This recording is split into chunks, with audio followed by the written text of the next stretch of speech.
नमस्कार. श्रीमंत शिवशाहीर बाबासाहेब पुरंदरे यांच्या 100व्या वाढदिवसानिमित्त आम्हा सर्व कलावंतांच्या वतीने आम्ही बाबासाहेबांच्या चरणी हे पुष्प अर्पण करतोय, त्यांच्याच शेलार खिंड या कादंबरीच्या अभिवाचनाचं.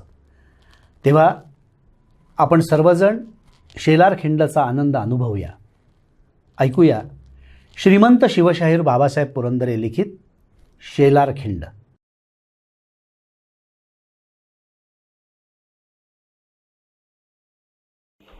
सकाळी सर्जा जागा झाला. त्याला दिसली गोधडी पांघरून गाढ झोपलेली कस्तुरा. त्याचा विश्वासच बसेना डोळ्यांवर. तो डोळे चोळून बघायला लागला. त्याला कळेना ही अशी कशी आली अवचित, स्वप्नात आल्यागत. आणि मग लखाने सर्जाला सारी पोथी सांगितली. ही मोगलं आपल्या कस्तुरावर झडप घालायला टपली होती आणि 2 वेळा त्यांनी आपल्या कस्तुरावर झडप घातली. हे ऐकून सर्जाच्या डोक्यात तिडीक उठली. आपल्या शिवाजी राजाशीही या मोंगलांनी दावा मांडलाय. आपल्या राज्यातले 23 किल्ले मोंगलांच्या घशात गेले. सारा पवन पट्टाही गेला. या साऱ्या गोष्टी 17 वर्षाच्या सर्जाच्या मनात घर करून बसल्या. दमलेली कस्तुरा वाटकुळ झोपली होती. सर्जा जाता येता तिच्याकडे बघत होता आणि मनाशी पुटपुटत होता. कवाची झोपली आहे पोरगी, अजून कशी जाग येईना हिला? अफू खाल्ली का काय? हा. आणि मग सर्जाच्या डोक्यात एक युगत आली. शेरडांच्या धारा काढायच्याच होत्या. त्यानं धारेला भांड घेतलं आणि भरदार आचळाची शेळी आणून मुद्दाम दाराशी बांधली. दाराच्या समोरच आत घोंगड्यावर कस्तुरा झोपली होती. सर्जा शेळीच्या धारेला बसला. कस्तुराकडे बघत बघत किरण साधून आणि जवळपास कुणी नाही असं पाहून त्यानं शेळीचा आचळ कस्तुराच्या रोखानं पिळला. दुधाची जी चिळकांडी उडाली ती थेट कस्तुराच्या तोंडावर. कस्तुरा खडबडून उठली. आपण त्या गावचंच नाही असा गंभीर आवा आणत आणि खाली बघत तो धार काढू लागला. आपल्या खालच्या ओठाचा कोपरा दाताखाली मुरडत तो हसू लपवत होता. तो बघत होता धारेकडे, पण त्याचं लक्ष होतं कस्तुराकडे. आपल्या ओठा तोंडावरचं दूध पुसत ती उठली. सर्जाच्या या खट्याळपणाचं तिला हसू आलं.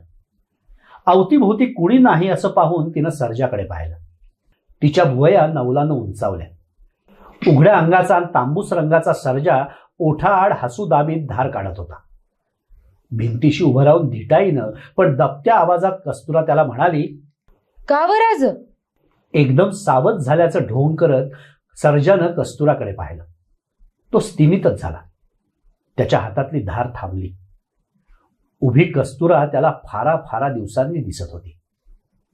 त्याच्या ओठातच त्याचे शब्द घुटमळले. नवलानं त्याच्या भिवया उंचावल्या. त्याला म्हणायचं होतं, अरे वा, केवढी मोठी दिसायला लागली पोर. का व राज? कुणीक चालली तुमची धार? भुकेल्या वटाकडं. असं म्हणून झटकन सर्जानं शेळीचा आचळ पुन्हा कस्तुराच्या रोखानं पिळला. जी चिळकांडी उडाली ती थेट तिच्या ओठा तोंडावरच. आता आओ आओ आओ. दोन्ही हातांवर धार अडवत कस्तुरा आत पळूनच गेली. सर्जा खळखळून हसत होता. त्याच्या हातातलं भांड दुधानं फेसाळत होतं. सर्जा आपल्या मनाच्या कोपऱ्यात बेचैन होता. आपल्या कस्तुरावर या मोगलांनी डोळा ठेवून झडप घालावी ही गोष्ट त्याच्या मनाला सलत होती. एकूणच मावळ पट्ट्यात मोगलांनी घातलेला हायदोस त्याच्या मनाला झोंबत होता. आणि मध्येच एका दिवशी मोहरीची खबर नांदवलीला आली. गौराचं खोपटं गर्जनगडाच्या गडकऱ्यानं घोडेस्वार घालून उद्ध्वस्त केलं. गाडगी मडकी टापांखाली पार चुरडून चिखलात घातली. ही खबर ऐकून गौराच्या अंगाचा तिळपापड झाला. तिला रडू कोसळलं.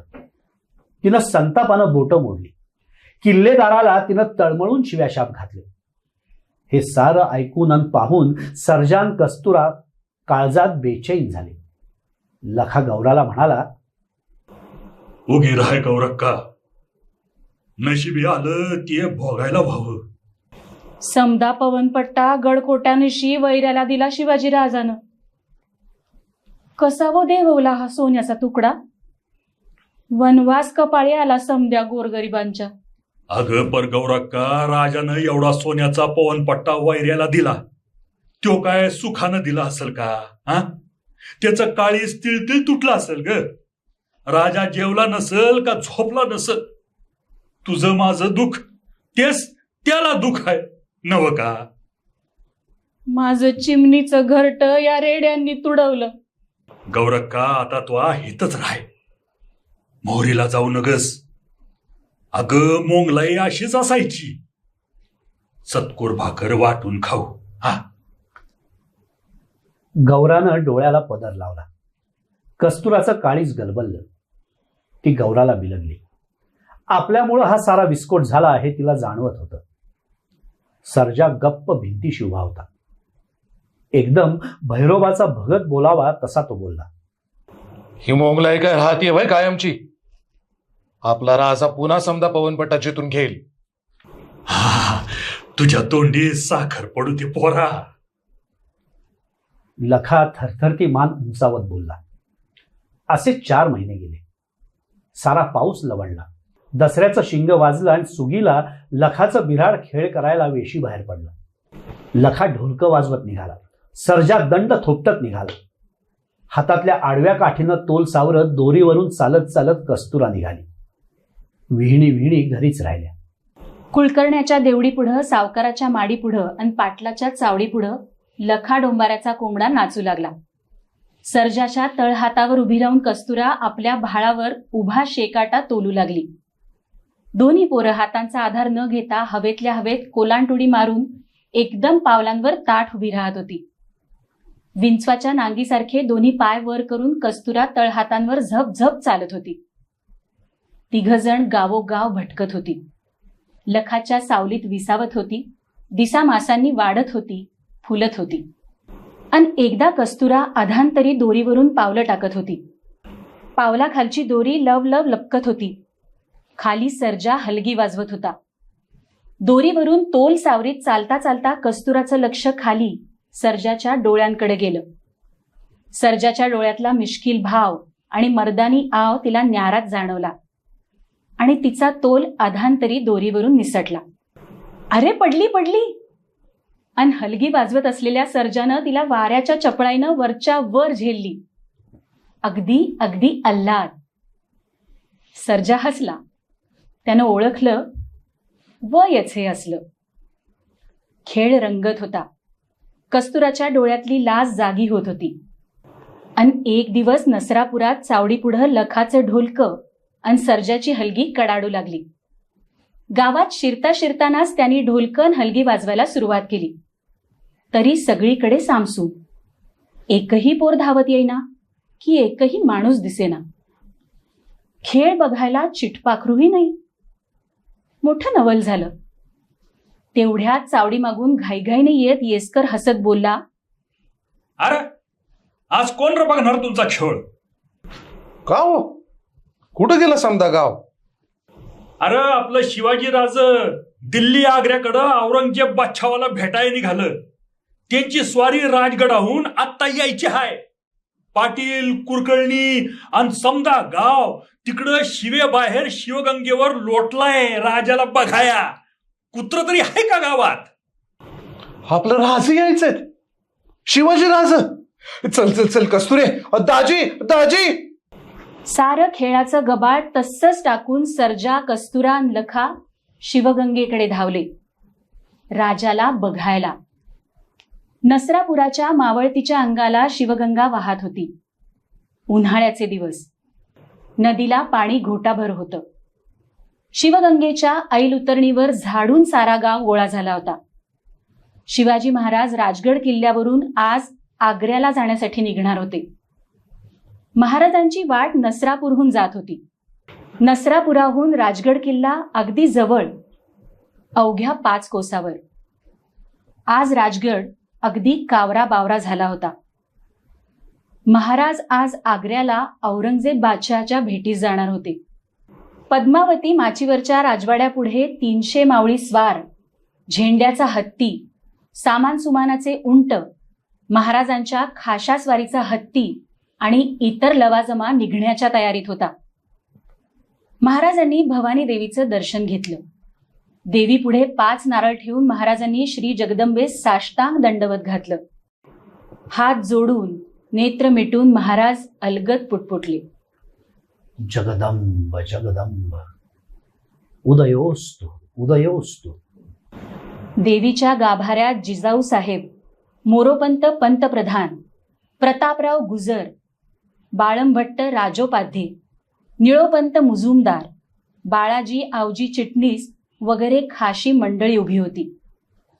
बाहेर थोड्या अंतरावर बाजी जेधे, राघोजी, हिरोजी, मदारी, बंकीराव, चांदजी वगैरे 25-30 जण उभे होते. कोणीही बोलत नव्हतं. अगदी गंभीर शांतता पसरली होती. आऊसाहेबांनी महाराजांच्या हातावर दही घातलं. राजोपाध्यायांनी श्री देवीच्या पावलांवर ठेवलेली कवड्यांची माळ उचलली. त्यांनी श्रीच्या मळवटावरील कुंकू अंगठ्यावर घेतलं आणि ते महाराजांच्या भाळी लावून त्यांच्या गळ्यात ती कवड्यांची माळ घालीत घालीत त्यांनी मंत्र म्हटला. अन्यथा शरणं नास्ति त्वमेव शरणं मम तस्मात् कारुण्य भावेन रक्ष रक्ष सुरेश्वरी उदयोस्तु उदयोस्तु जगदंब उदयोस्तु. भवानी बुर्जावर शिंगाची ललकार उठली. बाले किल्ल्याच्या सुवेळा बुर्जावरून तोफ उडाली.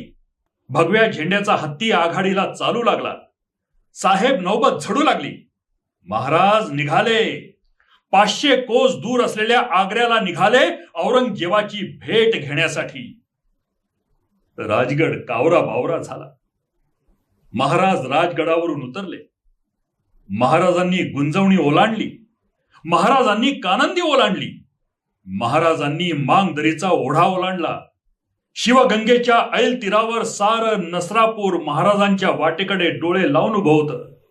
अन त्याच दाटीत लगबगा धावत पळत लखा, सर्जा आणि कस्तुरा येऊन सामील झाली.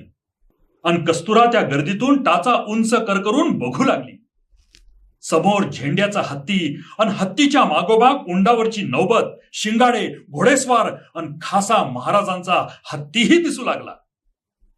हत्तीवर हौद्यात महाराज, महाराजांच्या शेजारी शंभूराजे आणि मागच्या बाजूस खवासखान्यात बाळाजी आवजी चिटणीस बसले होते. शिवगंगेच्या पात्रात हत्ती उतरू लागला. गावचे पाटील कुलकर्णी मुजरे करीत करीत सामोरे गेले. डोळ्यांवर आडवा हात धरून लखा राजाला निरखित होता. सर्जाने टाचा उंचावल्या होत्या. कस्तुरा ही मान उंचावून बघत होती. पण तिला त्या गर्दीतून काही दिसत नव्हतं. ती पुटपुटली, बाई मला दिसच ना. मग सांगायचं नाही वय.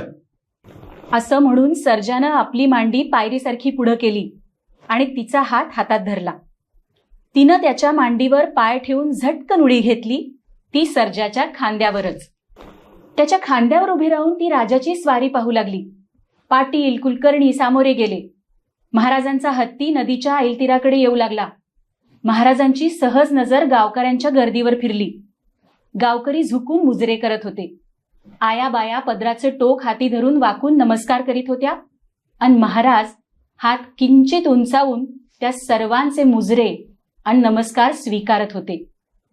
त्या झुकत्या वाकत्या गर्दीत उघड्या अंगाचा जांग्या नेसलेला सर्जा आणि त्याच्या खांद्यावर उभी असलेली कस्तुरा उठून वेगळी दिसत होती. महाराजांचं सहज लक्ष गेलं. ते कौतुकाने स्मितावले. त्यांनी ओळखलं की ही पोर नक्की डोंबाऱ्याची. पाटलांनी महाराजांना आर्जवानं अन अदबीनं हाताची ओंजळ करत म्हटलं, महाराज आज रातीला हिथं मुक्काम करावा म्हणत होतो. थाळी करावी. माझ्या घरी आपलं हात वलं व्हावत महाराज. पाटील मुक्काम केला असता, थाळी केली असती. पण पाटील काही मनसुब्याकरता जरा जल्दी जावं लागतंय. रात्री पुणे कसब्याला पोचावंच लागतंय. महाराज मनसुब्यामुळे बोलणंच खुटलं. पर महाराज परतीच्या वक्ताला जरूर जरूर पाटील जरूर. तेवढ्यात पदर डोईवरून जरा कपाळावर सावरीत पाटलीण पाटलांपाशी आली. तिच्या हाती गडवा होता. त्यात दूध होतं. पाटलिणीनं वर न बघता हातातला गडवा पाटलांच्या हाती दिला. पाटलांनी दुधाचा गडवा महाराजांकडे उंचावला. हत्तीवरून महाराजांनी आणि चिटणीसांनी पाहिलं. पाटलांनी म्हटलं, महाराज दुधाचा घोट घ्यावा जी. महाराजांच्या मुखावर हसू उमललं. महाराजांनी गडवा घेण्यासाठी हात खाली केला, पण हात पोहोचेना. त्यांनी माहुताला म्हटलं, हत्ती जरा क्षणभर खाली बसव. महाराज ते दूध घेणार हे पाहून चिटणीसांची जरा चुळबुळ झाली. त्यांची अस्वस्थता महाराजांनी हेरली. ते चिटणीसांकडे पाहून जरा अलगद हसले आणि म्हणाले, चिटणीस, आम्ही भुकेले आहोत. हत्ती झोला घेत घेत बसला. पाटलांनी गडवा पुढे केला. महाराजांनी दुधाचा गडवा घेतला आणि तोंडाला लावला. महाराजांनी निम्मा गडवा रिता केला आणि उरलेलं दूध शंभूराजांना दिलं. शंभूराजांनी ते पिऊन टाकलं.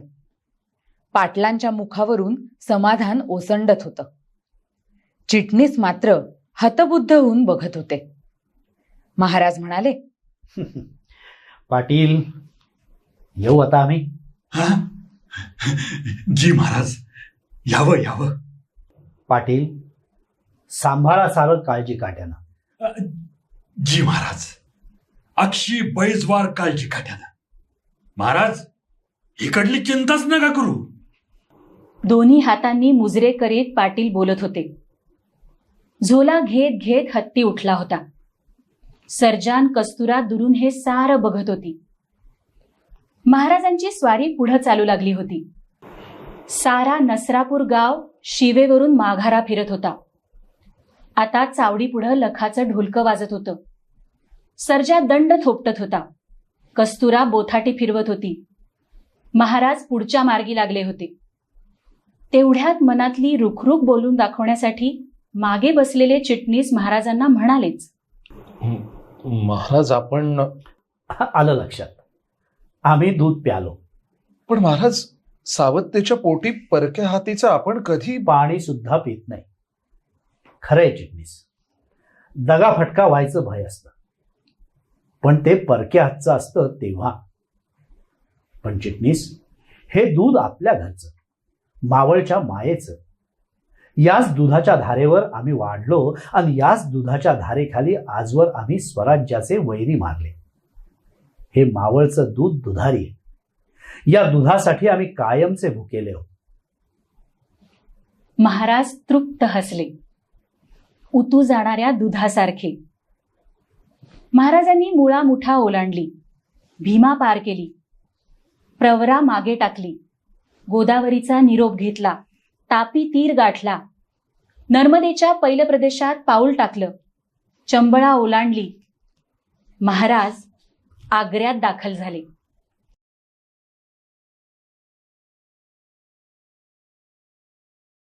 नमस्कार. आपली कला, संस्कृती, इतिहास, साहित्य या सर्वाला वाहिलेले असे अनेक व्हिडिओज आमच्या या चॅनलवर उपलब्ध आहेत. हे तुम्हाला कधीही कुठेही बघायचे असतील तर काय करायला हवं हे माहितीच आहे. सबस्क्राईब करा, लाईक करा, शेअर करा बेलवलकर हाऊसिंगचा यूट्यूब चॅनल. नमस्कार.